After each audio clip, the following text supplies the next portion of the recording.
Well, hello guys, Mr. G here, and we're going to be making more videos on vertical projectile motion. We're going to continue. Last time we did 2 questions. Here they are. Watch the video, please. The questions are good questions because there are 2 objects involved. But today we're going to continue trying those questions, and some of them will be a little bit more complicated. Okay, so the question is going to be question 3 because it is a continuation of the previous one. Say ball A is projected vertically upward at a velocity of 16 meters per second from the ground. Ignore the effect of a resistance and use the ground as 0 reference. Calculate the time taken by ball A to return to the ground and sketch a velocity times graph of ball A, and you have some points you have to be sure that. Now again we're going to 2 objects. They say 1 second after ball A is projected upward, a second ball B is thrown vertically downward at the velocity of 9 meters per second from a balcony 30 meters above the ground. Refer to the diagram below, and there is the picture. Calculate how high above the ground ball A will be at the same instant, at the instant the 2 balls passes each other. And this is a good question, very good question. So let's start, and then what we have, let's write the data we have as usual. As always we do that. So let's go there. Okay, so in this question we're going, this is question 3.1. so in this question we're going to take up as positive. Remember, it is an important step, and we're going to take up as positive. Now what data do we have?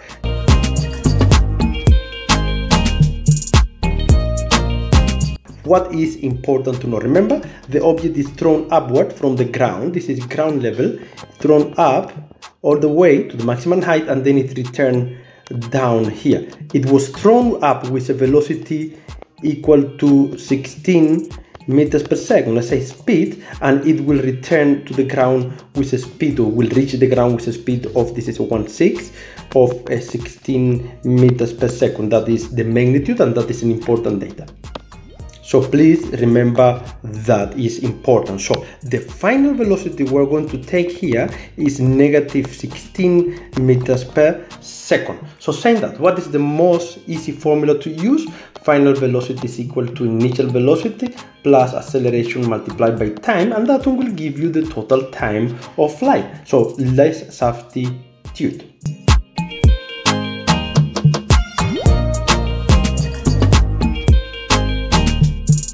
And this is the answer. So this is the first answer of the question. The total flying time of the stone A was 3.27 seconds. Now the next question said sketch a velocity times graph for the ball A. Now if we got the velocity times graph, question 3.2. Okay, so here we have the axis. Remember, we say moving up as positive. So what is the initial velocity of the object? It was 16 meters per second. That was 16 meters per second upward, because I say up is positive, then it's going to be a positive velocity. But what is the velocity which with the object or the projectile reach the ground? Is also 16 in magnitude, but in the opposite direction. Okay, so what does the object in actual fact does here? The graph will be all the way to maximum height. We don't have the time right now. We're going to check now the question, and then it's going all the way to the ground, which is there. Now what is important to know? The question said, this question said indicated time taken to reach the highest point and the time taken to return to the ground. So the total time. Now here is the time being calculated. Now this is the total time. Remember, time to go up must be equal to time to go down, and is equal to total time. It's equal to total time divided by 2, because in this case it's all the way to go up and down. Okay, so now here, what is the time at the maximum height? It will be 3.27 divided by 2. So that would be the time to go to the maximum height, or the time to come to the ground from maximum height, which the answer is 1.63 seconds. This is the time to reach the maximum height, and therefore it must be added there. So here in the graph, this is the time to reach the maximum height is 1.63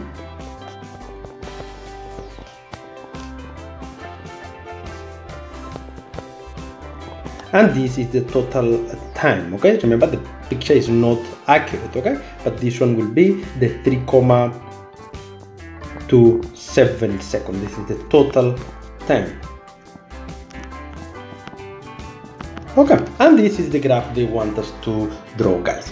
Now we're going to the next question. Now the next question is the one that is difficult here. It's tricky. 1 second after ball A is projected upward, a second ball B thrown vertically downward at a velocity of 9 meters per second. So let's go here to the picture and have a little analysis there. First of all, here we have that the initial velocity of A is 16 meters per second upward, and the velocity of B, the initial velocity, is 9 meters per second downward. The object is not being dropped, it's being thrown. So this is the initial velocity. If we say a positive, we're going to continue with a positive, then that means that this one is a negative 9 there. Let's pick it at 9, is negative 9 at that point, okay? And then this one is a positive, okay? But even more, what do we need to know? The initial position of A, taking the ground as reference point, is equal to 0. That is the initial position for A. But the initial position for B, the initial position for ball B is not equal to 0. It's equal to 30 meters because the object is being thrown from there. So this vector I'm going to draw here right now, this vector represents the initial position. I use X, let's keep the X just for now quickly. I use X. This is the initial position for ball B. This vector represents the initial position for ball B. Please note that one. Now, eventually, those two different projectiles are going to be somewhere in between the maximum height and the ground. So eventually, those two projectiles are going to be here, but note the following, not necessarily it's halfway, it's somewhere there, where this one is ball A on this side here, and this one is ball B. Ball B is moving downward at that point, and ball A is moving upward at that point. So this is important here to know, okay? Now let's take all this one and move it a little bit to the side here, because I'm going to do a couple of things there, and then it may be a little bit tricky here. So at this specific point, when they passing each other, they are going to be at the same position, and that would be the final position. So this vector, this blue vector I'm doing here, is the final position of ball A, B, and this one here on this side will be the final position of ball A, and you can see that they are at the same height from the ground. So we need to equate that one. At that point, the position, the final position of ball A is equal to the final position of ball B. And once more, I said sorry about the symbols, not a big issue here. So here, that is the final position of A and B, and they equal. And just for control, let's record that final position is equal to initial position plus the displacement. So that is important to know. It's a formula we're going to be using here. I mentioned it last time, but we didn't use it. And now some other important data here, which is related to time. Time B is going to be equal to time A minus 1 second, because it was thrown 1 second later. So it would be equal to A, but minus 1 second. So that is important. Or time A is equal to time B plus 1 second because it was thrown before. Okay, so this is important, and then we're going to be working with this question that not necessarily is that bad.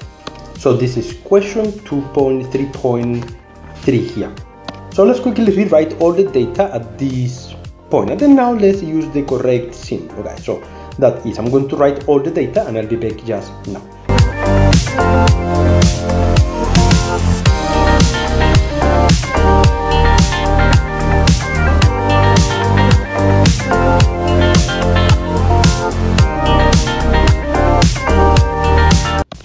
And this, guys, is all the data we have. Okay, so for A, the final position A will be equal to the initial position A plus the displacement. And now for the formula of displacement, we have different formulas of displacement. We are going to use the one that says displacement is equal to initial velocity multiplied by the time plus half acceleration multiplied by the time to the power 2. So we're going to use this formula to substitute for displacement. And saying that, if we go to the work, here we have that the final position A is equal to initial position A plus initial velocity multiplied by the time plus half acceleration multiplied by the time to the power 2. Now, if we substitute here for the final position A,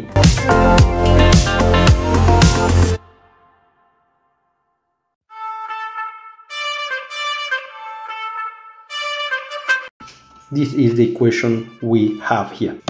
And we're going to stop here because we have two unknowns. We have the time and we have the final position. So we cannot work anymore. We're going to call this one equation 1. We're going to stop right there and we're going to do the same for projectile B.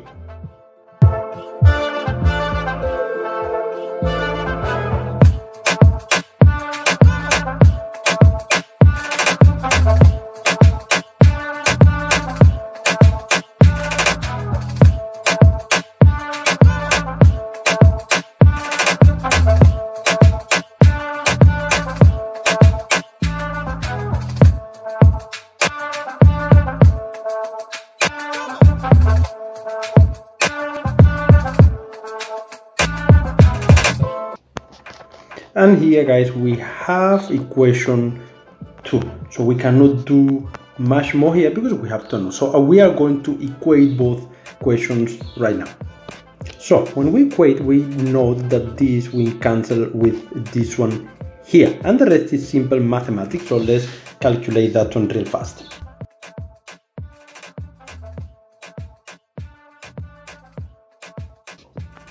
And this is the time that take for ball A to crash ball B. Alright? So now this is the time that ball A takes to cross or to be at the same height with ball B from the ground. But this is not the question. The question is how high from the ground. So we have to go to the first equation here, equation 1, which was for ball L, and substitute the time. So we're going to go here and write the equation that we did before, equation 1. So here we are. Now we substitute.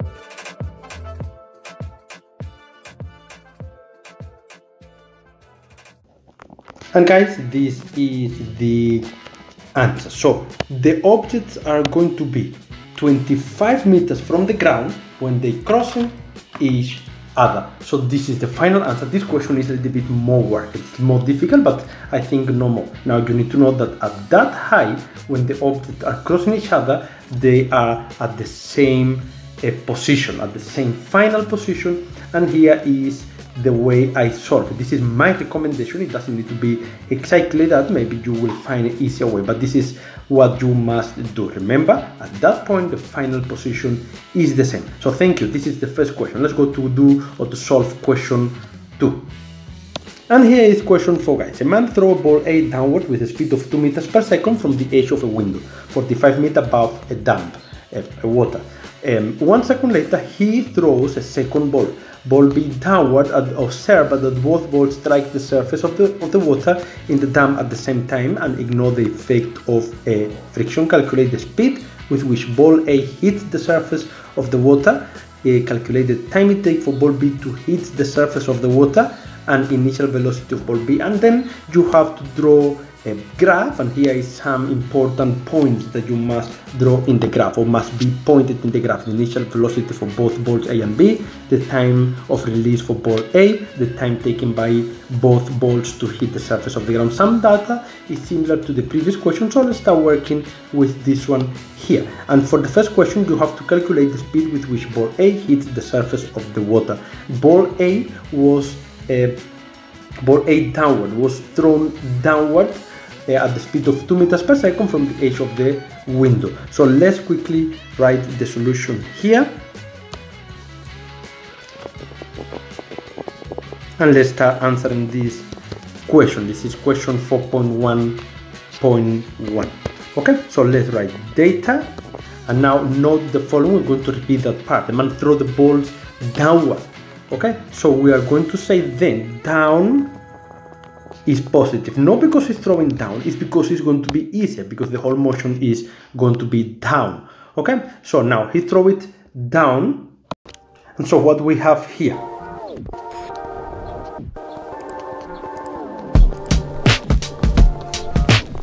what is the best formula we can use? Final velocity square equal to initial velocity square plus 2 times the acceleration due to gravity multiplied by the displacement.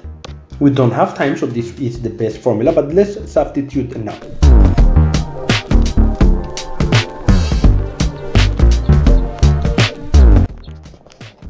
And this is the answer. Note, no direction needed, because they're asking you for the speed. So this part was quite easy. This is the final velocity or the velocity with which the ball reaches the water.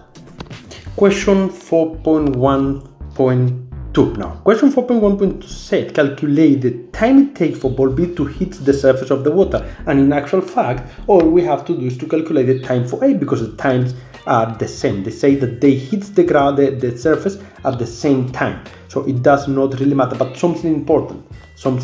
They hit the water at the same time, but ball B was thrown 1 second later. So that is important, and it was used in the previous question. This is question 4.1.2. So they're asking us to calculate the time ball B reaches the surface of the water. Note, it is equal to the time A minus 1 second, because it was thrown 1 second later. So all we have to do is to calculate the time A, which we can because we have all the data, including the final velocity, which is a new data. I'm not going to rewrite the data because we have it. So I'm going to just write any of the formulas we can actually use. And to me, the easiest one in this case is final velocity equal to initial velocity plus acceleration multiplied by the time. And this is for A. This is what we are looking for.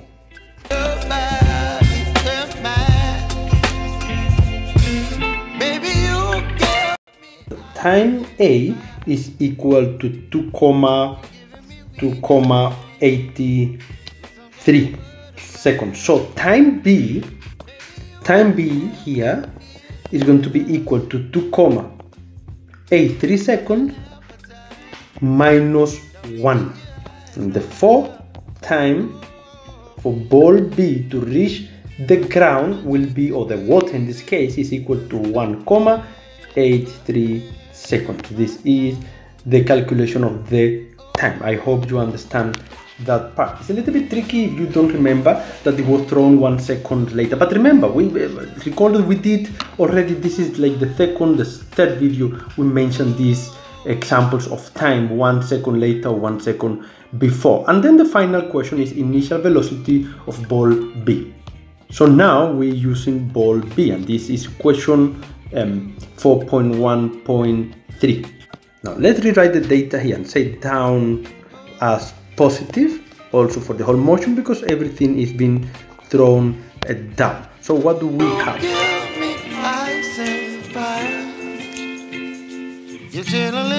Saying that, what is the best formula we can use? Displacement is equal to initial velocity multiplied by time plus half acceleration multiplied by the time to the power 2, and then we can substitute all the information we have here.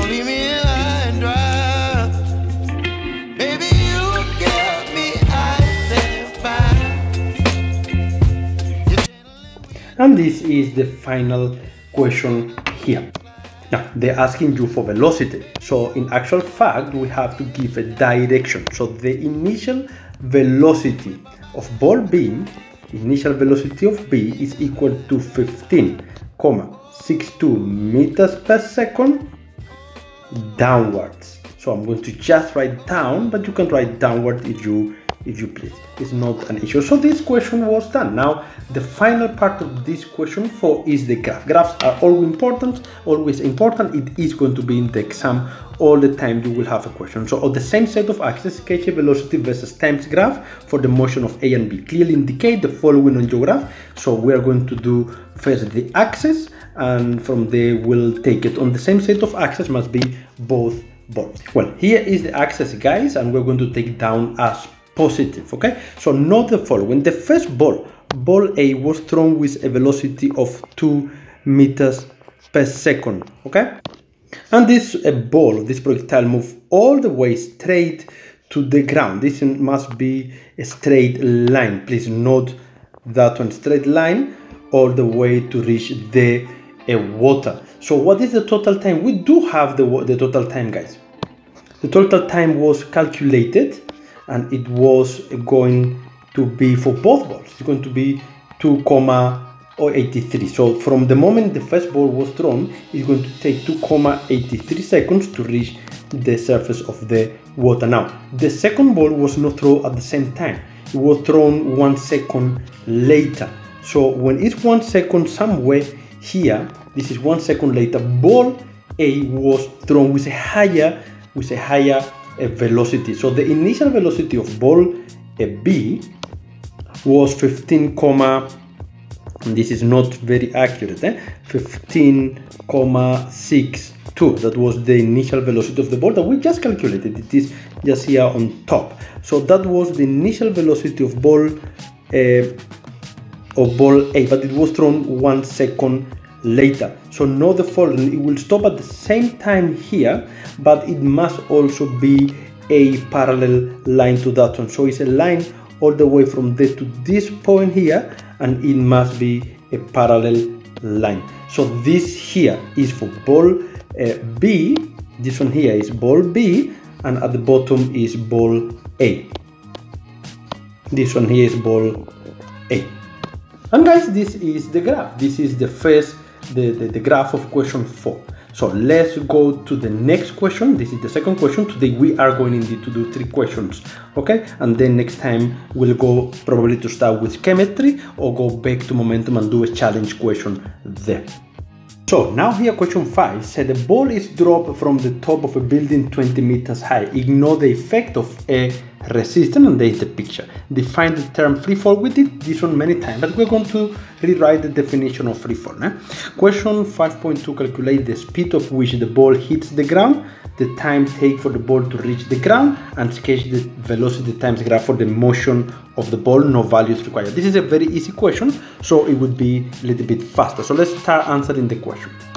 So what is the definition of free fall? Is the motion of an object under the influence of gravitational force only. Remember, the word only is important. Please don't forget that part. So let's go to question 5.2.1. Okay, in 5.2.1 they ask you to calculate the speed at which the ball hits the ground. Now, a ball is dropped, so that means that the initial velocity of this ball is going to be equal to 0, and the displacement of the ball from starting point is going to be downward all the way and equal to 20 meters. So this one here, this vector represents the displacement that ball takes. Okay, so define and calculate the speed at which the ball hits the ground. So let's see what we have here. So what is the data for this question that we have, and we already did write about that one. So let's write data, and let's take down as positive because the object is moving down.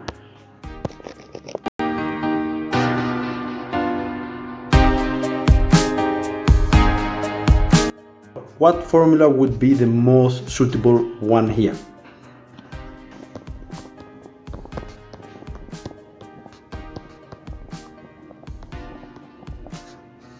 And if we substitute,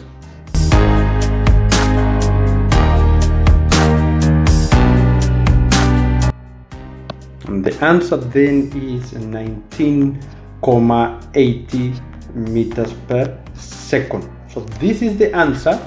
And no, they ask you for speed and then no direction needed. This is the final answer there. The next question is calculate the time take the ball to reach the ground. So it's very, very simple, guys. So in this question we have the same data. I'm not going to write, and we're going to keep downward as positive. So straight to the formula. Final velocity is equal to initial velocity plus acceleration multiplied by the time. Have that the time is equal to 2,02 seconds, 2,02 seconds, and that is the final answer. So this question is almost done. Now we only have to draw the graph, and they said no values required, so we are not going to add many values here. So this is question 5.3, and they only want the shape. So the shape will be starting from 0 and it's going to be all the way there, but we can substitute some values here because we know the value, so it's not a big problem to substitute the value. For example, the velocity with which the object reached the ground was calculated before, and it was 19,8 meters per second, and the time it took to reach the ground was also calculated, so we can put it here. It's 2,02. And saying that, this is the final question we did today. Thank you for watching, guys. I hope it helped. Next time I am not sure if I'm going to do more challenge questions or I'm going to do a question on momentum, a very challenged one that some learners are struggling with. But thank you for watching as usual. I hope it helped. Subscribe for the channel, thumb up, and Mr. G here.